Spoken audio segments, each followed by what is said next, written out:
Yes, sir. I want to address the power question. Yes, sir. Why is nobody looking at an idea that has been proposed by I don't know who to build a solar farm in the Nevada desert, 100 square miles, of which they got more than enough room to put it out there, which will supply all our power needs for the next 30 years. Why is no one looking at it? Well, yeah, because it should be able to be done. Well, in place of the wind power and all of the other things. They're talking about nuclear. I think if it was feasible, if there was a return on the investment, then we'd probably be reading about what had happened after that had already been put in place. And we got a question about this similar today in the Franklin debate. Does anybody notice a light going on and off? Yes. Okay, good. Okay.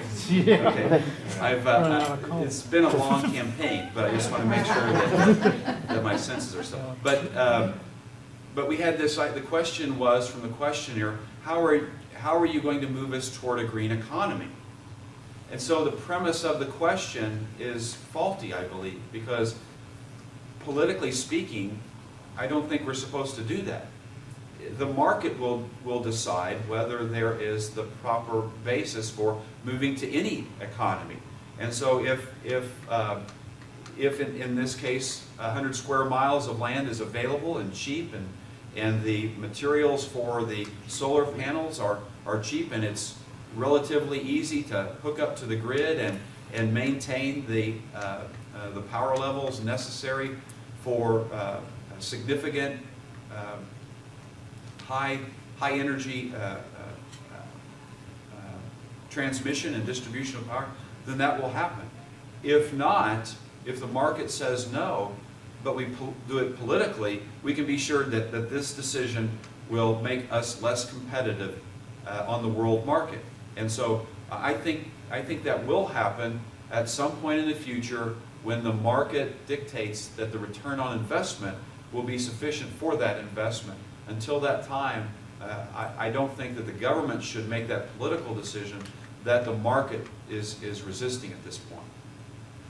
Yes? I'm sorry. It seems, I agree wholeheartedly. It's just that I'm not an electrical engineer, but the grid doesn't quite work that way. I mean, it has to be reliable, and the sun is not, even in Nevada, it is not a constant, as it were. And so the marketplace has to determine that. Having said that, there are things that the government does that if the government, quote unquote, passes off on a certain area, then there are incentives that make it more marketable, so that the marketplace then thrives where it might not have before, because the government deemed it okay and provided incentives and kind of cleared the path for these things. For instance, that's happening in reverse right now, where we cannot drill for oil on our property. We cannot use the coal that we have without punitive damage to our economy, to the companies that have to do that. So you're exactly right, and the reverse incentives, the disincentives, are in place. Now. Yes, and we need to remove those. And I didn't mention that during my opening statement, but I've supported and will continue to support exploration in the Arctic National Wildlife Refuge on a very limited, relatively small footprint. We can do that. That levels the playing field, so that we know what the marketplace is then, because the way the government has been operating, we really don't know what the marketplace would truly do. Right. On its own.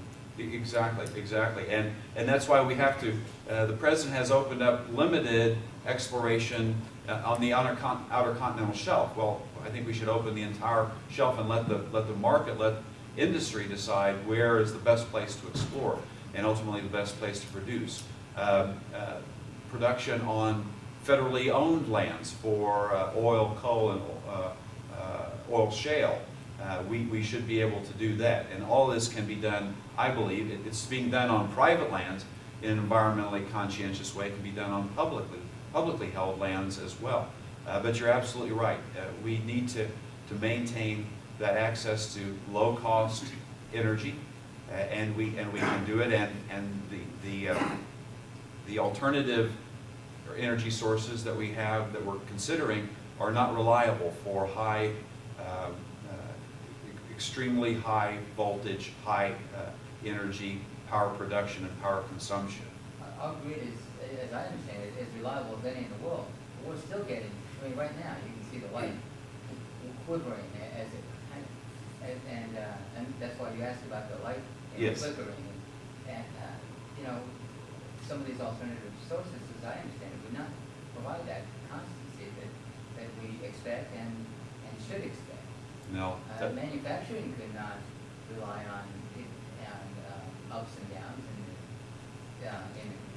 That's why we refer to it as spinning reserve in the electric power generation industry. There needs to be the ability to create power virtually instantaneously, and it needs to be actually literally up and spinning, creating 60 hertz electricity with the ability for more generation, more power production at 60 hertz at any given point. I don't know if I necessarily call this reliability as much as maybe a filament going out, but Sure, yeah. but you're right. I mean, that's exactly the point. Exactly.